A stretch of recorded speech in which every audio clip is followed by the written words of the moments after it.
So, you know, I've lived long enough to where technology has changed. You know,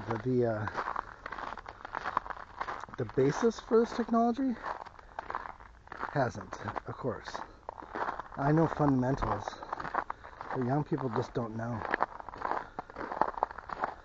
Like I see nowadays on YouTube, everybody's using these Shure microphones, the big one.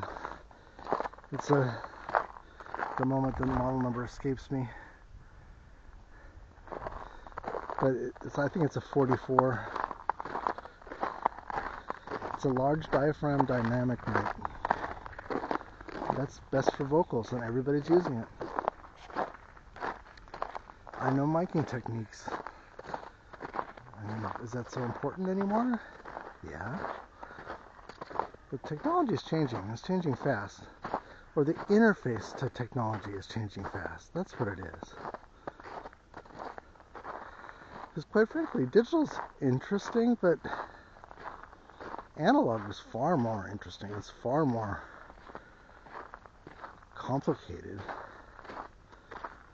than digital. Digital is, I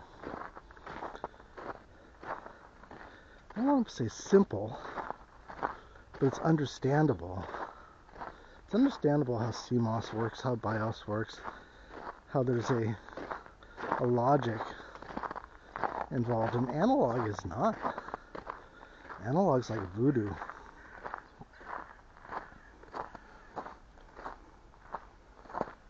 So I was here recently in the evening when the lights are on, and right now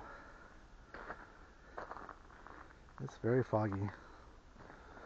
This is Calamagdan Park. And Calamagdan is a fortress.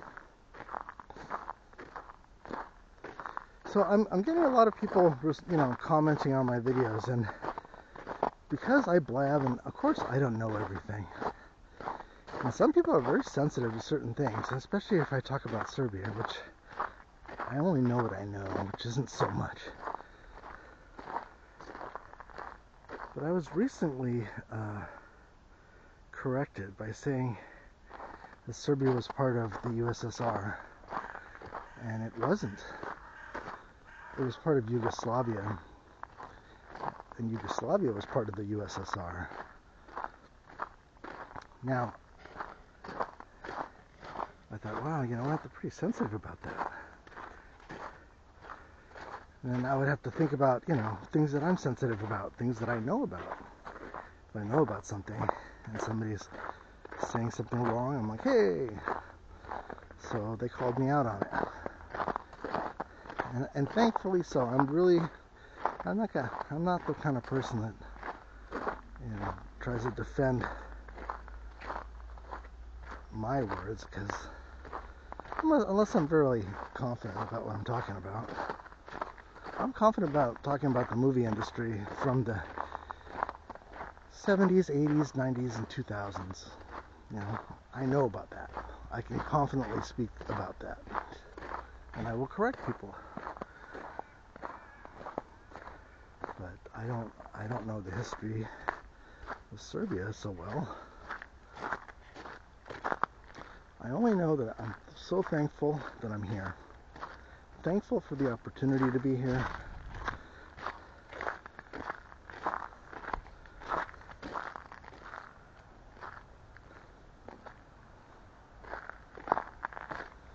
Yeah, thankful for the experience.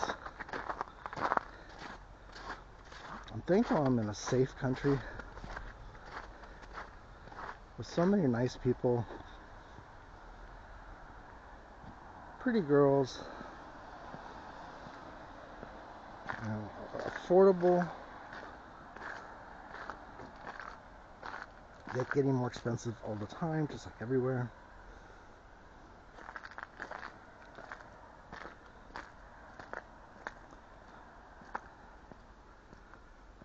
And a country that displays its flag, you know, I like to see that. I'm proud to be in Serbia. I'm proud to be a resident of Serbia. America, they fly their flag. But in Britain, oh my God, I mean, I'm not there, but what I see is that their society is twisted right now, where people from outside are condemning the flying of the flag. They say, oh, this is, Islamophobic, or it's racist, or it's, nationalistic. Why did you go to a different country? You need to respect that other country.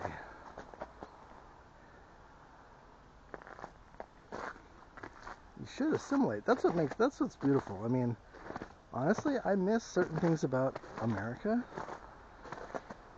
California, and Los Angeles in particular, that's where I'm from.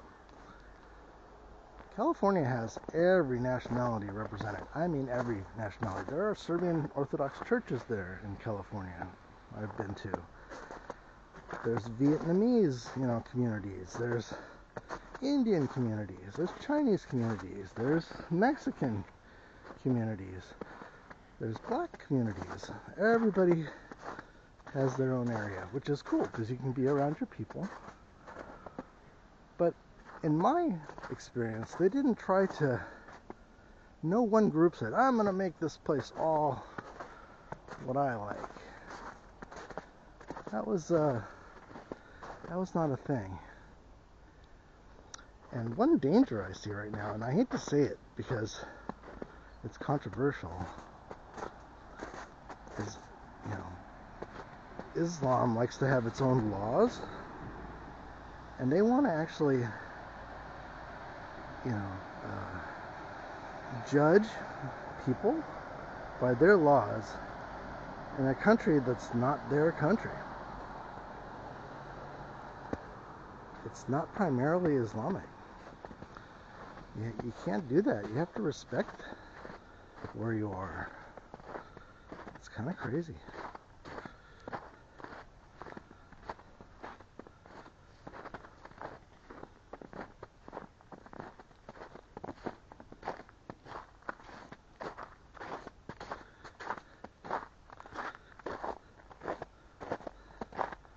Crunch, crunch, huh?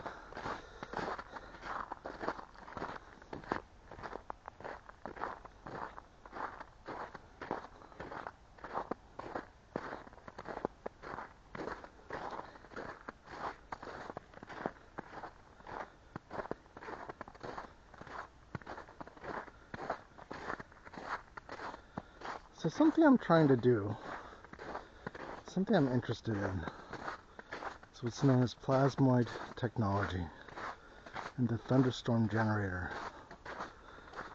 And in a nutshell, what that is,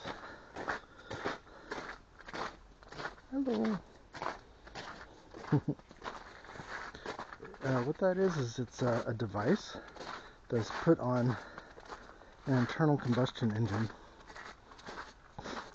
And it seems to be a simple device. It's like this figure 8 looking kind of cylinder, canister, and they use UV ray as well, and they create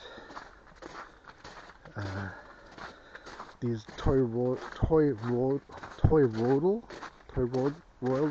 I can't even say it, effect.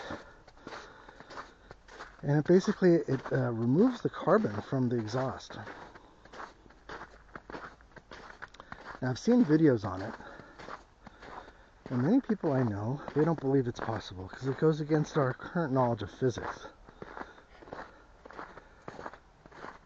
What I want to do is I want to recreate the test. The test has been done many times with many videos on it. There's no test that I know of in Serbia.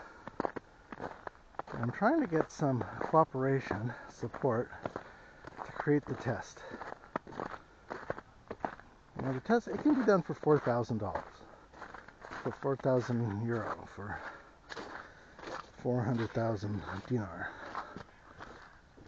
Oh, this is really icy here. Hello, hello.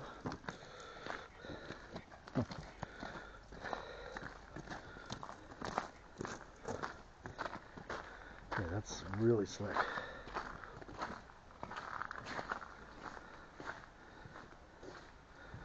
So, in saying that, if anybody is interested, please comment below and let me know that you would like to partake in this test. And I'm not trying to enrich myself, although, of course, if it works, there's plenty of opportunity. Plenty of opportunity. If it doesn't work, I want to report on it, of course. But mainly, I want to help spur along this technology for further development and further investigation. Because it's not just about fixing internal combustion engines. Because at the moment, the way we make power everywhere in the world, I mean 95% of the way. And there's not that many nuclear power plants, there's not that many hydro stations, there's not that much solar. Most of it comes from burning coal. And if we're trying to electrify our cars, which I think is awesome, we still have those smokestacks to contend with. And they could use that technology to nullify the carbon. So I know there's groups that they want to make a carbon tax. They want to tax our carbon use. So for them, they don't like that idea. So you see this, it's an uphill battle.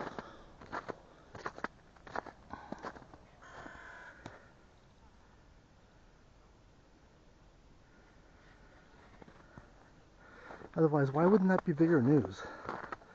That this is something that's being developed. See, that's a cafeteria here. Cafeteria is like Starbucks for you Americans. It's more like Pete's. Because I think Coffee Dream is the Starbucks of Serbia.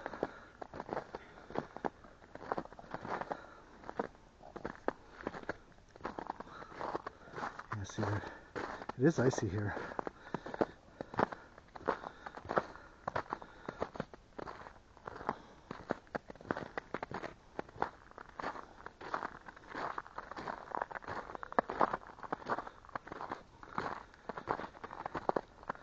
One thing I talk about a lot is competition versus cooperation. I think there's room for both. Just like I think that a hybrid of socialism and democracy, or of course democracy, let's just say socialistic support in capitalism, to where there's a net where nobody ends up on the street. And for those that don't want to live, in a shoebox, because the shoebox should be for everybody. We should have food for everybody.